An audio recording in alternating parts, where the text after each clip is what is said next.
Yep. Dude, this movie is finally ready for me to feast upon my eyes with. You know how long I've been waiting to see a Harry Potter movie that has nothing to do with Harry Potter? When did Deathly Hallows Part 2 come out? But when did the book come out? Because, like, it was that long ago when I was in 3rd fucking grade. I remember it. It was 2007. It was the coolest year of my fucking life because I had Spider-Man 3, Pirates of the Caribbean 3, and Deathly Hallows. And Shrek 3 for some reason. I was excited about that, but I don't fucking care. I was a kid, damn it. And, I mean, at least those movies batted 500. You know, Spider-Man 3 and Shrek 3 were... But... Yeah, and then when I was a kid, I was so into Harry Potter, like how I'm into superhero movies now. Harry Potter was my shit, and I was a fucking wizard, damn it. I went to Universal Studios. This is the Elder Wand, and I have no fucking shame about it. So suck my goddamn dick. No, this thing's actually pretty cool, even though it got snapped in half on the movie, so I guess it's not legit. But I don't fucking care. I'm not gonna break this thing. I've had it for so long. But talking about this movie, you know, ignoring the fact that for 4 years when I was in elementary school, from 1st to 4th grade, I dressed up as Harry Potter on character day because I loved Harry Potter. I did them for Halloween one year. Like, I was... Even though with my hair I should have been wrong. Like, I was obsessed with Harry Potter, and I kind of got out of it, you know? Like, especially when the last movie came out, there was just really nothing. And my excitement when I found out there was going to be a new book came, and I was disappointed. I didn't really like Cursed Child. I haven't read it yet. Need to. Like, I will let you borrow it, but I don't want you to spend money on it. It's really not that good. I'll have to ask other people what they thought of it too, probably.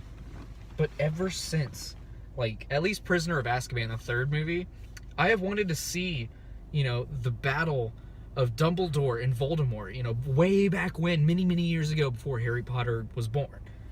I want to see Grindelwald. I want to see Aberforth. And I want to see where these fantastic beasts are and where to find them. Like, I'm so hoping this movie is great because it could start a new layer of the Harry Potter universe, and I really shouldn't even call it that. Wasn't that the goal of this movie, was to start a new, like, spin-off franchise, kind of? I think so, and I think if it does a good job, I mean, we could have something wonderful. You know, because... Or wonderful. Will you shut the fuck up and stop touching my wand? I think it's unfair to call it, like, the Harry Potter universe. It is the Wizarding World, because there's so much more than just Harry Potter, and I want these films to really utilize it. But I do have some legitimate concerns. I mean, I really don't know anyone in this movie, like, except for their character names. I don't know any actors or actresses. I've steered clear of previews, trailers, most that I wanted to go into this movie blind. Because the trailers really do capture the magic of what Harry Potter should feel like. At least I've seen bits and pieces of the trailers, but like I said, for the most part, been trying to avoid it. You know, it's got like that, like, you know, sort of lightheartedness of the first 2 movies, but the filmmaking of, like, the last movies, and it doesn't look bleak. It's not completely drained of color like the Deathly Hallows were. And I want to see some cool looking fucking spells out of some ones. You know, this movie can have color. It can have fucking color. And it can be so incredibly awesome visually. And of course, Keegan's keeping me from waiting and sitting down and eating some food in front of Flick's Brew House. I haven't had any nicotine since 3:30. I don't want to hear it. That's too fucking bad. We're seeing Fantastic Beasts. So what is the biggest thing you were looking forward to seeing in Fantastic Beasts and where to find them? You know, I'm looking to see in the years since Deathly Hallows how much they're willing to step it up, and with the special effects, especially for the spells and stuff. I'm really excited for that. I'm really excited how we're going to be introduced into this new Wizarding World and how it's going to be different in the United States as well. Because this movie takes place in, what, New York, right? I know it takes place in America. I think it takes place in New York and a couple of other places, but I'm not entirely sure. Really. What about you? What are you most looking forward to? Like I said in the car, I just want to see what the Wizarding World has to offer me visually with its, like, you know, creatures, with its spells, with all these other actors. You know, I want to get invested in someone other than Harry, Ron, and Hermione. And I think this is the perfect movie to kind of kickstart that. And, you know, major props that they managed to pull it off. Oh, absolutely. Yeah, I'm glad this is finally happening, you know? I don't think a lot of us expected this to happen, but here it is. Yeah, but do you think it's a little bit too late? Like, it should have happened a few years ago? No, I think it's one of those things that could have happened at any time and it would still be fantastic. No pun intended. Yeah. See, now I can say fantastic. And not want to, like, violently shit yourself. Yeah. Woo! Nachos. Fucking excited. Any last thoughts, people? What? Any last thoughts? This Screen Junkies thing is pretty funny. Yeah, they're showing an honest trailers. Well, we'll see you right after the movie, folks. I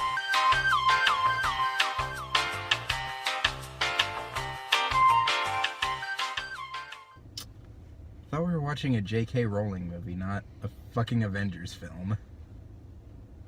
Oh, because of New York. No, I don't think I've ever felt this way leaving a Harry Potter movie. Because I've seen 7 of the 8 films in a movie theater. And, you know, I was too young to see Sorcerer's Stone, so I think that's an accomplishment. I actually remember seeing that one with my aunt. That was a fun night. I mean, yeah, okay. I'm very divisive about this movie. Let's start out by saying this. Yeah, if you are a big fan of the series, definitely go see this. Yeah, But- I think there's enough in it for like hardcore Harry Potter fans to really enjoy. But it's not a good jumping in point. Yeah, I mean, if you don't really know anything about the Wizarding World, I would say at least Why is my watch a few of the seatbelt on? movies. I don't know why your seatbelt's on, dude. But there are things in this movie I really, really loved. And it was a fucking pleasure to see. It was so satisfying. And then there were things that I was just sitting in the theater like, oh, come on. It was a movie full of hits and misses. Yeah, and that sucks to say, you know, especially for a movie in the Wizarding World, the Harry Potter universe. You know, there should never be, you know, moments like that, I believe. Because even in, like, the worst Harry Potter movies, I don't think there's a bad one. But, like, Half-Blood Prince, for example. It's not the best because the pacing is so rushed. Because, you know, there's a lot of things from the book that they had to omit for the sake of time. However, let's start off with the good. With what I loved. I really liked the main 2 characters. Yes. I liked the author of Fantastic Beasts and Where to Find Them. Yeah, Newt Scamander. Yeah, was Newt great. Scamander. I really, really liked him. He had that quirkiness and, you know, the little British charm that, you know, British wizards. You know, he kind of reminded me of like the best parts of Ron and the best parts of Harry just kind of thrown into one. Yeah, you know, he was kind of awkward, but, like, the humor with that really worked. I really like Kowalski. You know, I was worried that, like, when I saw him in the trailer, he'd be like Jon Favreau. You know, that kind of character from Daredevil. Foggy Nelson, just the comic relief. And He was, to an extent. He's pretty funny, yeah, but I really liked him. But he contributed to the story as well. Yeah. No, I can't speak to Jon Favreau and Daredevil. Never seen that movie, but... Yeah, I know. I figured as much. No, but, like, he was really interesting of a character. Like, not, you know, compelling in any way, but he really added a lot of chemistry to this film that, in my opinion, suffers from not a lot of likable characters. And these Absolutely, two, in my yes. opinion, carry the film. And I was really happy to see Kowalski and Newt interact the way they did. Mm-hmm. And I know we were talking earlier about how the Harry Potter movies going from lighter to dark. This movie had a good balance of the light and the dark in it. Yeah, the tone of it was everything I loved about Sorcerer's Stone and Chamber of Secrets. It had, you know, dark moments, but for the most part, it was a really nice family, you know, enjoyable movie. And the humor I felt was spot on throughout the entire film. Yeah. There were a couple of parts where it was like, but for the most part, the humor was really good. Yeah, you know, in terms of lightheartedness, it sort of rode the little, like, unstable train of cheesiness and lightheartedness, I believe. And, now, you know, it was almost perfectly balanced. Almost. let's not bag on it yet. Let's not talk bag about on it. what we like first. Like, the cheesiness really did, you know, add something to this movie, you know, albeit something that might make some people cringe, but for me personally, I found it enjoyable.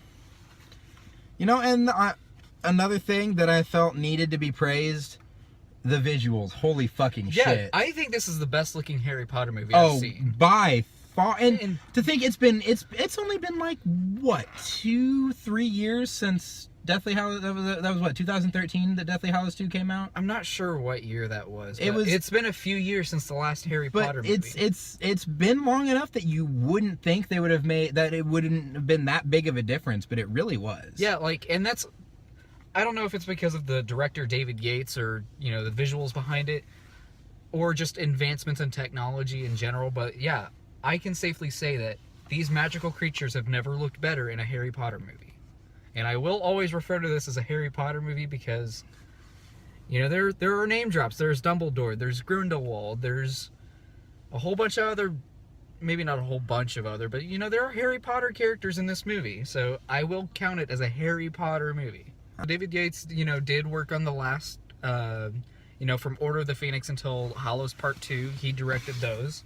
He did a really good job. It's good that they brought in somebody who already knew what he was working with going into it. Yeah, and you can really feel I feel like bringing in a director that didn't have experience would have hurt them. Yeah, and you know, you can't get someone like Chris Columbus, and you know, I probably wouldn't want that. No, because he did a great job with the more lighthearted Harry Potter films. But fucking sucked in Pixels! Bring it down. There's no reason why Pixels should have failed! It's Chris Columbus, and he did fucking Goonies and Gremlins. It's bullshit! You know, the direction of this film is really, really, really, really great. And I love some of the, you know, camera work. You know, it's like semi one take. I don't know if that's the right term for it, but, you know, they balance, you know, CGI cuts, you know, and make it feel like as if it's one take. Yeah, that was especially... There was one scene in particular where Graves, the main bad guy in this film, was apparating somewhere, and it followed him from like where he started all the way to this dark alleyway, and I was like, wow. You know, like it was such a simple shot, but it still looked really good. Yeah, it was really effective, and as an audience member, just seeing that on the big screen is great. Absolutely, yeah.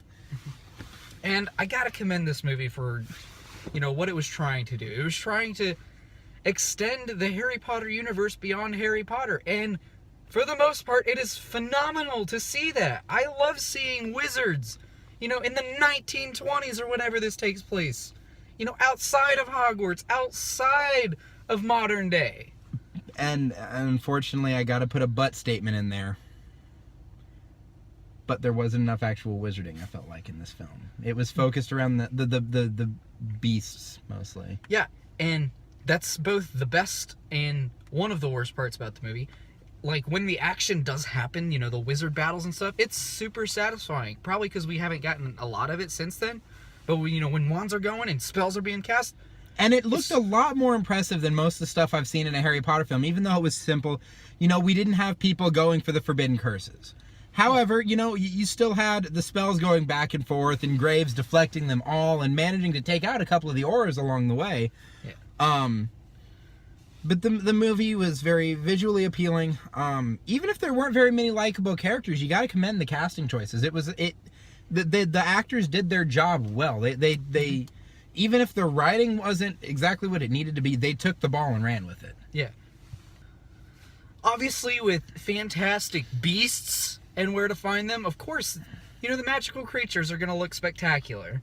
And when they are on screen doing their thing and Newt is going after them, trying to get them back, it's so wonderful to watch. And all the sequences with the beasts are just some of the most visually stunning things I've seen this year, if not in a Harry Potter movie altogether. Yeah, they're some of the most enjoyable moments I've seen in a Harry Potter movie. And they're fun. You know, they're funny. They're cute. They're super entertaining. They're cute. You know, there are people in the audience going like, "Aww," even me, you know, mini baby Groot. You know exactly what I'm talking about. It's this little animal that just, you know, clutches onto Newt. It is so cute, and I love him. And then that same little creature just kicks all kinds of ass. Yeah, he's literally little Groot. You know, Guardians of the Galaxy and Harry Potter, you know, perfect nerdy package. Let's cross over, okay? All right, yeah. Warner Brothers, Disney, fucking make this happen. Yeah. So other than that, is there anything else you can praise about this movie? No, I like the soundtrack. You heard those same themes. A lot of the same themes we heard throughout all the Harry Potter films. And yet at the same time, it was like, but we're still going to have something different for you. And I felt like that was a major theme of this film. Yeah, it recognized its source material. Fantastic Beasts and Where to Find Them is a book in the Harry Potter universe, and this movie differs from that, and it shows you him writing that said book. So I think it's fair to say that they were trying to do something new, and I appreciate that, where these next movies are going to end up going, whatever. At movies. least 4 more after this. Yeah, at least 4 more, because it's going to make a shit ton of money. Everyone's going to jerk off to Harry Potter and J.K. Rowling. But it's exciting to see where they're going to go from here, because they've laid a solid foundation. Even if this was not the best movie from the Wizarding World, yeah, it was still a solid entry. And with that being said, I think that's a nice segue into what wasn't so fantastic about this movie. For starters, it drags. There are a lot of times in this movie where it just drags, and that sucks because I've never had, pacing in a movie, especially a Harry Potter movie, bore me, because regardless of what you feel about the Half-Blood Prince, it's still an enjoyable movie throughout, even if it does have pacing issues, but that's because things are going too fast. This movie goes way too goddamn slow. And that's because of one fucking thing, and it's just something that they could have completely taken out of the movie, and it has saved about 30 minutes. And I would have probably liked this movie more. And that's the whole subplot they have with, trying to keep the Wizarding World, hidden from, the non-Mage worlds, the Muggle world. And I'm glad that they addressed that, because the biggest issue I've had with Harry Potter canon is, why the fuck can't, normal people and wizards, just fucking coexist? Well, and that's something that the main bad guy in the movie brings up. Yeah. That's not going to go into detail on it. I don't want to spoil it, but it's something that's brought up. I didn't think the villain was that solid, to be honest. I thought, his motivations were not elaborated enough at all. And that, I can understand them. I never felt anything, with what he was trying to do. He was trying to, challenge, the Wizarding Congress and, their beliefs, and it just ends up feeling wasted. And all of that could have been taken out. There's this, this creature called an obscurist. Obscurial or something like that. Yeah. It's pretty much, this, cloud demon thing, and I'm like, really? Another fucking CGI cloud monster? Yeah. I never would have wanted to see, something like 2007 Galactus in a Harry Potter movie. Come on, be more original than that. And I don't care if it's from the books. Give me something that's visually stunning and terrifying. Don't give me a fucking cloud. Yeah, I'm so sick of seeing that. Don't give us the fucking I think it was from Foster's Home for Imaginary Friends, the little scribbles. Yeah, that's exactly what he looked like.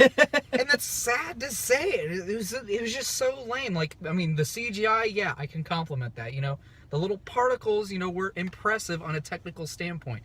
But with an original, universe like this, I would have liked to have seen something a lot cooler. And I think that's a very fair thing to say.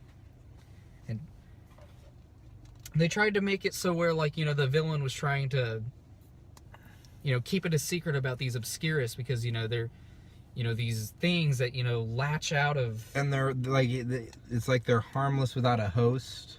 Yeah, and, he's trying to keep it covered up, because of his motivations or whatever, and it's just, it all just doesn't work, and when something like that, it does add a layer of interest to the movie, but when it's never fully executed well, I just say, okay, scrap it. You're just bogging down the movie at this point, and I swear to God, Ezra Miller's performance is the worst thing I've seen him in. And I like Ezra Miller. I really want him to be a good Flash, and everything I've seen him in so far makes me feel like he'll do great as Barry Allen. This was such a far cry from what his character needed to be, and that's all because Ezra Miller just either didn't care about whatever character he was playing, or he was just so confused about how to act like a bad guy. I don't even know that he was trying to be a bad guy until near the very end, I think. I'm sorry if that's a spoiler, but I saw it coming a mile away. there's this big reveal, and if you don't want me to talk about it, I'm going to talk about some potential spoilers. So if you don't want me to ruin it for you, then skip to this time in the video and you can rejoin when it's spoiler free. With that being said, I hated Ezra Miller in this movie. You know, the character he plays is this dude that gets abused by his mom, and so he's building up this, you know, obscurest inside, which is this, you know, dark energy, you know, magic, you know, built from suppression and stuff. And that's cool on paper, but the film never elaborates and executes it well. And it totally could have been scrapped for a better movie. And another, well, we've got the spoiler section going. Yeah. You know, Johnny Depp is in this movie. Yeah, and while watching it, I totally forgot it was because of how bogged down a lot of scenes were. There was a big, like, you know, announcement that Johnny Depp was going to be in the movie, and a lot of people were talking about who he's going to be playing. And it's revealed, and I hope you weren't looking forward to seeing Johnny Depp like you were with Jared Leto Joker, because he's not in the movie for fucking 30 seconds. It's 35, okay? 35 seconds. Oh, you showed me wrong, you know, fucking... That, like, legitimately pissed me off in the movie theater. I'm like, come on. Like, if you're coming to this movie for Johnny Depp, save yourself the money. Yeah, I mean, the reveal is interesting, but, like... It was interesting. It was very underwhelming. I didn't even notice it was him right away. Like, I was like... I sat there for a second, and I was like... Oh, wait a minute! That's Johnny Depp! Yeah, and you want to know who he is? Internet, you were correct. He is Grindelwald, and... Which I'm completely on board for. Yeah, I'm completely on board with it. I was on board with it when I, you know, thought he was going to be, because when it was announced, I'm like, yeah, Johnny Depp's probably going to be Grindelwald. And when it was revealed it was so lazily done. You know, it was so lazy, because the reveal was that, you know, Graves... I don't know if it was through Polyjuice Potion or something, but the entire time, or whatever Mad Eye Moody was using and Goblet of Fire, but, oh, Grindelwald was disguising himself as this the whole time. Oh, we meant to do that. You're gonna fucking jerk off to it and buy more fucking movie tickets to see our movies. So goddamn clever, and I had a thought.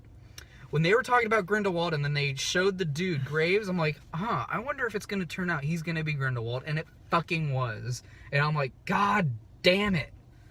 You know, when I heard Grindelwald was going to be in it, I wanted to see, you know, Dumbledore. Or like, you know, montages they did name drop him at least. They fucking name dropped him. But, you know, fuck you if you're going to want to see a fucking Dumbledore versus Grindelwald battle. Yeah, it was like when Graves was interviewing Newt at the Congress, or what the fuck ever it's called.